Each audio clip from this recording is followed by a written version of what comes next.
Fog drifts through forgotten trees, and wind scrapes against the old bones of the past. Yet some stories refuse to stay buried. Tonight, we pull open a door that was meant to remain sealed forever. A door nailed shut by fear, locked by blood, and guarded by the whispering spirits of the Ozark Mountains. They say the cabin was abandoned. They say the Harlow family vanished. They say the sisters were strange, twisted, something not fully human. But the truth is far worse than what the old folks dare to speak. What happened inside that rotting cabin in 1894 was never meant for daylight. Because beneath its floorboards, beneath the dirt, beneath the rot, something unspeakable waited, chained in the dark, something alive. This is the story the authorities tried to hide.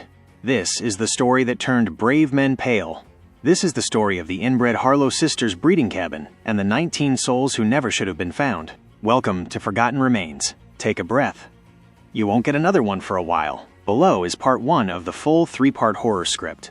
No narrator cues, no timeline, no episodes. Direct cinematic storytelling exactly for your YouTube channel Forgotten Remains. No one in the Ozarks ever spoke the Harlow name above a whisper. Not in daylight, and not even in a church pew. Because the Harlow stories weren't the kind you told to scare children. They were the kind that grown men, weathered, rifle tough, refused to admit they believed. But every now and then, a traveler went missing along the nameless dirt road east of Devil's Backbone Ridge. And every time it happened, locals would tighten their lips, bow their heads, and mutter, "Them Harlow sisters took another one." Most people just prayed it wasn't someone they knew. But this story, begins when someone the town did know disappeared, and when the men who went looking for him found something beneath the Harlow cabin that should never have seen daylight again. Something breathing. Something chained. Something human, if you still wanted to call them that. But the worst part wasn't what they found under the floor. The worst part was realizing the Harlow sisters weren't finished. Not even close. The missing sheriff. Sheriff Amos Cutter was the most stubborn man Pine Hollow ever had. Stocky, fearless, and mean as a bull snake when crossed. Folks said he once dragged a drunken logger out of a burning barn with one arm while holding a shotgun in the other. So when he didn't return from routine rounds one evening, the town knew something was wrong. His horse came back alone. Sweating, foaming, and terrified. Something had spooked it so badly, its eyes had turned white around the edges. Old Mr. Dalrymple saw it first as he was hauling milk pails into his barn. "The sheriff's horse," he whispered, dropping the pails. "But where's Cutter?" He didn't finish the sentence. He didn't have to, because the horse was trembling, like it had seen the devil himself, and its legs were splattered with dried mud from a part of the forest no one dared wander into. A stretch of land that wasn't on any map. A direction that led straight into the woods near the old Harlow property. The Harlow sisters. People said the Harlow sisters were born wrong. Ruth Harlow, the older one, had a face like a carved tombstone, flat, expressionless, and pale as creek clay. Mary Harlow, 2 years younger, had a stare that made even pastors lose their sermons. Her eyes didn't blink normally. They fluttered, as if she was seeing something the rest of the world wasn't. Both wore the same black dresses every day. Both kept their hair braided so tight it pulled the corners of their eyes back. Both lived alone in that sagging cabin with the rotting porch and the chimney that leaned like it wanted to run away. Nobody knew who their parents were. Some whispered they had none. Some swore old man Harlow kept his daughters locked up for years before his death. Others believed they were a bloodline that should have ended generations earlier. But one rumor always rose above the rest, the one that made even the toughest lumberjacks shudder. Them girls ain't right. They breed their own. No one wanted to know what that meant, until Sheriff Cutter went missing. The search party, Jonathan Pike, local blacksmith and longtime friend of the sheriff, stormed into the saloon that night and slapped his hand on the bar with enough force to rattle bottles. "He's been taken," Pike growled. "And I know damn well who took him." Silence fell. A chair stopped mid-swing in a poker scuffle. Men looked away. Everybody understood what he meant. Nobody wanted to go near the Harlow cabin. But Sheriff Cutter wasn't the kind of man who just vanished. 9 men stood up. Reluctantly, fearfully, but loyal. Among them were Jonathan Pike, Elias Quinn, the logger, Reverend Cole, shaking but determined, Clay Dobson, youngest in town, eager but foolish, Harvey Boone, a trapper who'd once seen the Harlows up close and never forgot it. They mounted their horses before dawn. Not one of them spoke as they approached the dirt road with no name. The air grew colder. Birds stopped singing. Wind refused to blow. Even the forest itself seemed to hold its breath. The road to the cabin, Pike felt the hair rise on his arms. Something was wrong. Very wrong, Elias Quinn whispered. "Feels like walking into a graveyard." Harvey Boone didn't respond. He kept his eyes fixed ahead, every muscle in his jaw clenched. The closer they got, the more the smell hit them. Not death. Worse, rot. Wet wood, and something like old blood that had seeped too deep to scrub out. The cabin appeared between the trees like a memory someone tried to forget. Run down. Gray. Slouching into itself, and on the front porch. Two figures stood side by side. Ruth and Mary Harlow, not moving, not greeting. Just staring, as if they had been waiting there since the night the sheriff disappeared. The sisters speak. Ruth stepped forward first. "You boys lost?" she asked politely. Too politely. Her voice was calm, steady, but empty, like something recited, not felt. Pike spat into the dirt. "We're looking for the sheriff. His horse came back without him. Last tracks led this way." Mary's eyes narrowed a fraction. Not fear, not guilt, annoyance. "Lots of men pass this road," she murmured. "Some leave. Some don't."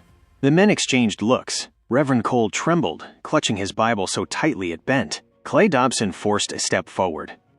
"We want to search the property." Mary's lips curled, almost into a smile, but not quite. "You won't find what you're looking for up here." Pike felt a chill race down his back. "Then where should we look?" he asked. Mary pointed, downward, right at the porch floorboards. "Under," she whispered. Ruth shot her a warning glance, but it was too late. Pike pushed past them and stomped onto the porch. "Move," he growled. The sisters didn't. They didn't even blink.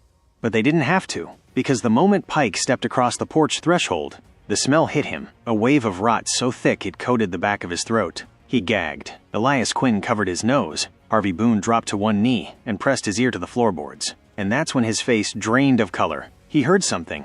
Breathing. Slow. Wet. Human, but deeper. Almost animalistic. Pike crouched down beside him. "Is that?" Harvey nodded, eyes wide. "There's men under there." The trap door. They found it within minutes. A crude, handmade square cut into the boards, disguised with dirt and old straw. Reverend Cole brushed away debris with shaking hands. A rusty iron ring appeared. The moment his fingers touched it, something thumped from inside the darkness below. Something strong. Something alive. Clay Dobson backed away, whispering, "What in God's name did they do?" Pike grabbed the ring and pulled. Wood screamed. Nails tore free. The trap door groaned open like a coffin lid. A dark hole stared back at them. The smell punched out so violently half the men staggered back. And then, a hand shot upward, thin. Gray, wrist shackled to a chain embedded in the dirt wall. A voice croaked from below. "Help! Help us, please!" Another voice joined it. Then another. Then another, until the darkness seemed to breathe with dozens of gasping, broken men all at once. Pike froze. Elias Quinn dropped his rifle. Reverend Cole whispered a prayer too fast to understand. Clay Dobson covered his mouth, retching. Harvey Boone stared into the pit with pure horror, and then the sisters stepped behind them. Ruth spoke first, her voice steady as stone. "They're not ready to come out yet." Mary leaned close, her whisper crawling across Pike's ear. "They're still growing." The realization. Pike turned, rage boiling through his fear. What did you do to these men?" Mary tilted her head. "We kept them. Fed them. Used them." Reverend Cole grabbed her arm. "Used them how?" Mary's eyes glistened. Almost proudly. "For what they're for." Ruth finally broke her silence, her voice cold. "Men break. But blood stays. Blood lasts." Pike didn't understand. Not fully, but he understood enough. He understood why people whispered, "breeding cabin." He understood why the missing men never returned. He understood why those in the pit sounded half alive. He understood the worst part. The Harlow sisters weren't doing this out of madness. This was purpose. This was ritual. This was tradition. And the sisters weren't planning to let the search party leave. The attack. A scream burst from below the floor, one of the men inside pulling at his chains so hard his wrists tore open. Blood splattered the dirt. Another voice rose with him, frantic. "Get out! Get out! They ain't gonna let you leave!" Mary's face twisted. Ruth reached into her dress, and when her hand came out, it held a rusted, saw-toothed hunting knife. Pike barely had time to shout before Ruth lunged. Ruth's knife flashed in the half-light. Pike barely twisted in time. The blade sliced across his coat, tearing fabric instead of flesh. Elias Quinn grabbed Ruth's wrist, but she moved like something feral. Stronger than she looked, older than she should have been. Her free hand clawed across Elias's face, leaving 3 deep red streaks that immediately filled with blood. He stumbled back, screaming. Mary didn't move at first. She just stood there watching the chaos unfold with an almost dreamy expression. Then, slowly, she turned toward Reverend Cole. "You brought a Bible," she whispered. That never helps in this place. Cole tried to step away, but Mary's hand shot out, grabbing the front of his shirt. Her grip was ice cold. Too cold. Pike charged her, slamming his shoulder into Mary and breaking her hold on the Reverend. They fell backward against the porch railing. The wood cracked. Mary's fingers curled around Pike's neck, her nails digging deep, her strength unnatural. Her breath smelled of old dirt and rotting flowers. "You shouldn't have come here," she hissed. "It ain't your time." The pit screams. Below the open trapdoor, the chained men howled, a chorus of agony and terror that rattled the boards beneath the search party's boots. Their voices blended into a frantic warning. "Run! Don't let 'em take you.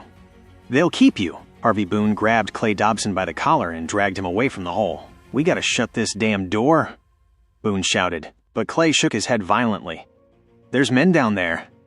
We can't leave." Before he could finish, one of the shackled arms lunged upward, clawing at Clay's trousers. The man in the pit rasped, "Kill me! Kill me, for God's sake! Don't leave us for them!" Clay froze. He wasn't staring at a prisoner. He was staring at something half-starved, half-mad, and fully beyond saving. His scream tore through the trees. The fight on the porch. Pike slammed Mary into the porch post. The wood cracked, and Mary slumped, finally dazed. For the first time, Pike saw her blink, not a flutter, but a slow, reptile-like closure and open. Ruth lunged again, but Elias Quinn, face dripping blood, finally managed to grab her from behind. He wrapped his arm around her neck. "She ain't human," he cried out. She twisted. Bones snapped under his grip like dry twigs, but she didn't scream. She didn't even wince. Her face stayed blank.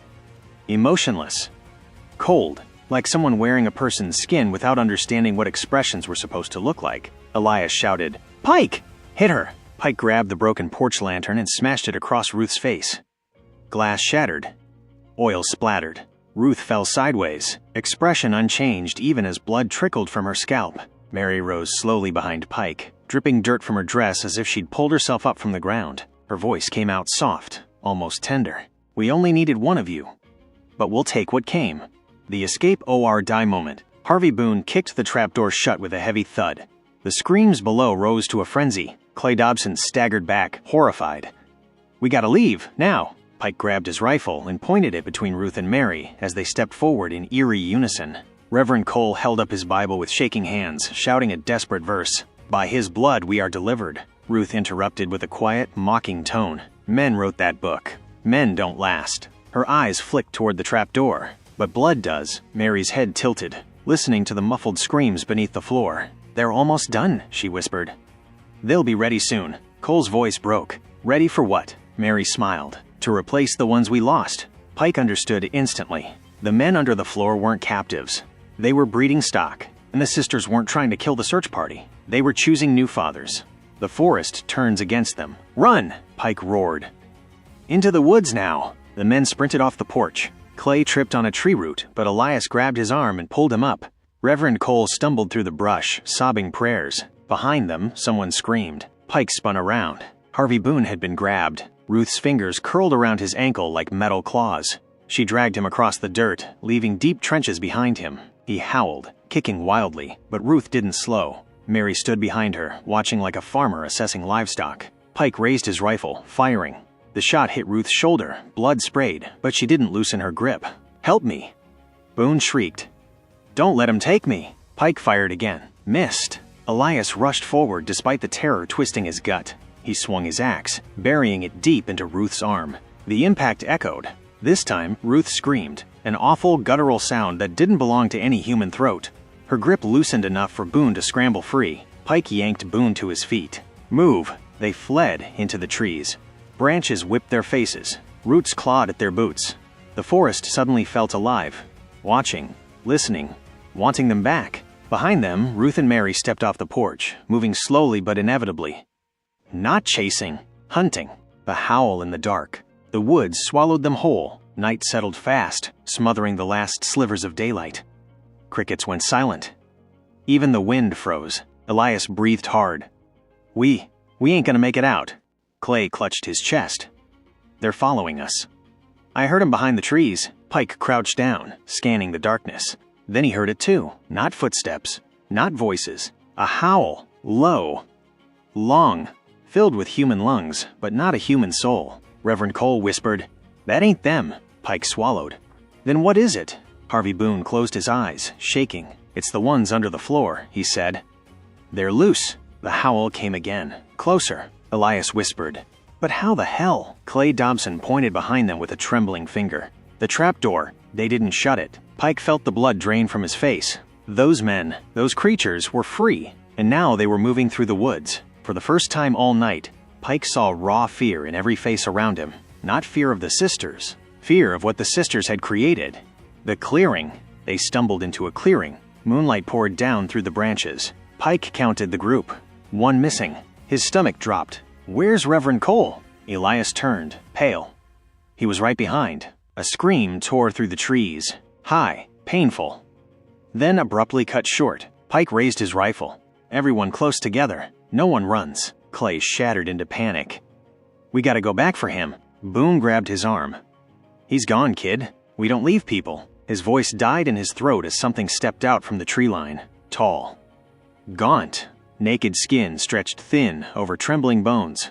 Wrists chained together with broken links dragging in the dirt. One of the men from the pit. Only now, it wasn't begging for help. Its milky eyes rolled toward them. Its jaw cracked open wider than a normal man's could. A wet, rattling breath escaped. Pike whispered, "Don't move." Clay took a step back. Elias grabbed him. "Don't." Too late. The creature lunged, shrieking. Chaos exploded in the clearing. The creature from the pit leapt with a strength no starving man should have had. Its chains clattered like broken bones as it crashed into Clay Dobson. They hit the ground in a violent tangle of limbs. Clay screamed as the creature's jaws clamped onto his shoulder. It wasn't biting like a man hungry for food. It was biting like something trying to claim him. Pike grabbed Clay's arms and pulled, but the creature held tight, growling through clenched teeth. Elias Quinn swung his axe, catching the creature's spine. It shrieked, twisting, blood spraying in thin, dark ribbons. Still, it didn't let go. Pike jammed his rifle muzzle against its temple and pulled the trigger. The blast echoed through the clearing. The creature collapsed, twitching, and finally went still. Clay Dobson lay gasping, blood pooling under him. Elias leaned down. "Kid, stay with us." Clay's eyes were wide and empty. He wasn't blinking. He wasn't breathing. Pike pressed 2 fingers to his neck. "No pulse. He's gone," Pike whispered. Boone shook his head. "We can't carry him. We gotta move."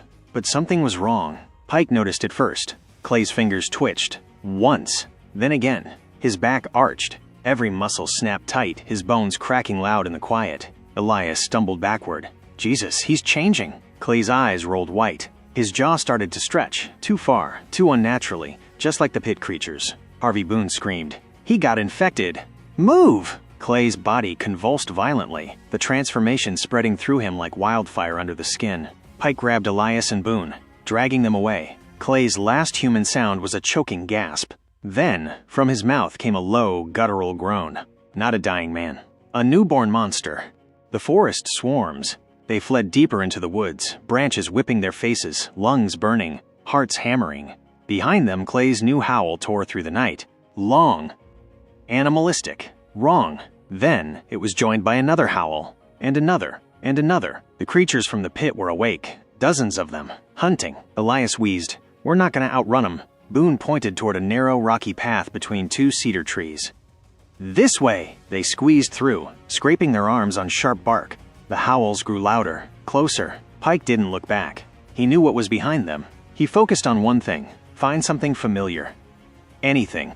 Any sign of the road. But the forest twisted around them, paths curving in ways they never had before. It felt as though the woods were shifting to keep the men inside. Elias gasped. "We're still on Harlow land." Boone spat. "This whole damn ridge is theirs."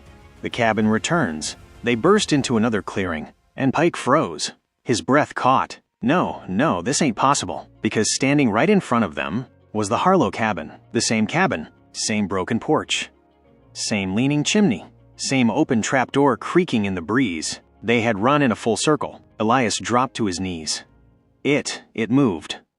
"I swear to God it moved," Boone whispered, trembling. "Ain't the cabin that moved, it's the woods."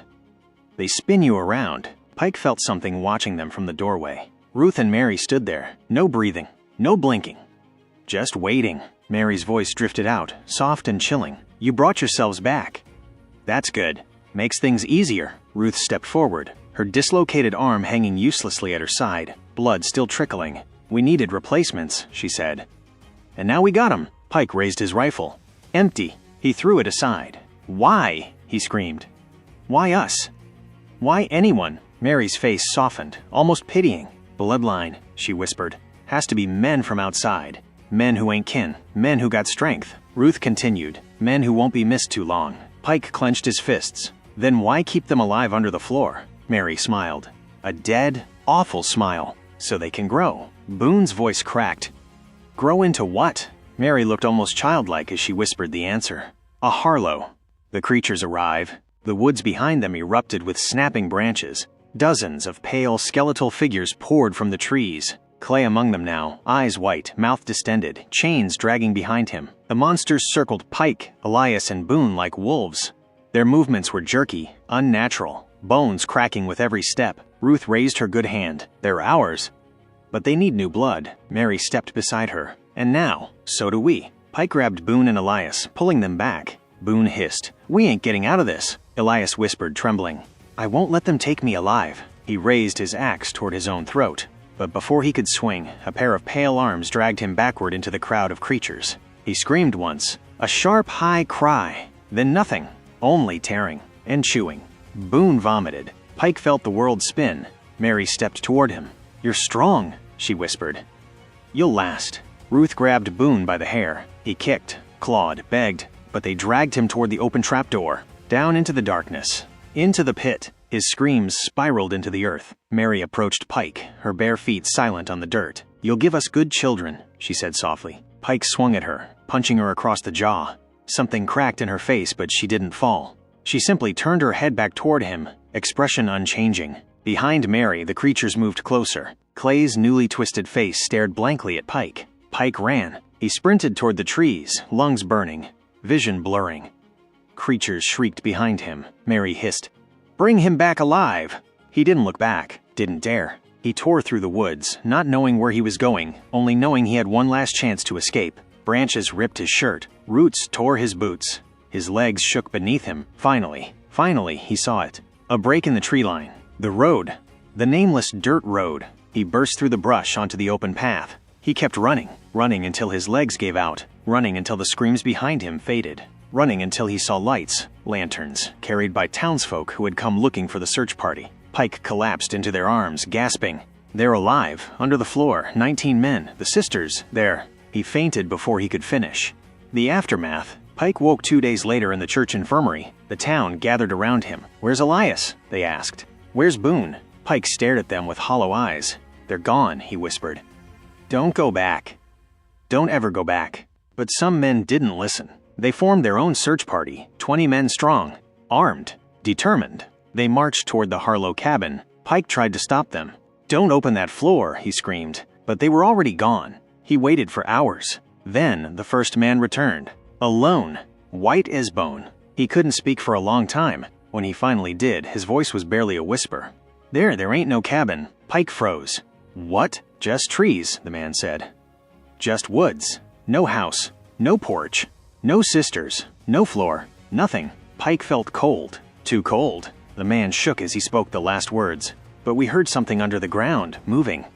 The final revelation. Within weeks, men continued disappearing near Devil's Backbone Ridge. Travelers, loggers, hunters. No cabins were found. No sisters, no bodies. Only deep, freshly dug burrows in the soil. Long, narrow, shaped like holding cells. And at night, people swore they heard whispers rising from the forest floor. Help us. Don't let them take you. Run. And sometimes, if the wind blew just right, another voice joined them. A woman's voice. Soft, calm, patient. Come back. We're not finished. If you're still here, if your heart is still beating, then you've just walked through one of the darkest corners of America's buried past. The cabin is gone now. Burned. Erased. But the land remembers. Travelers still report hearing chains rattling underground.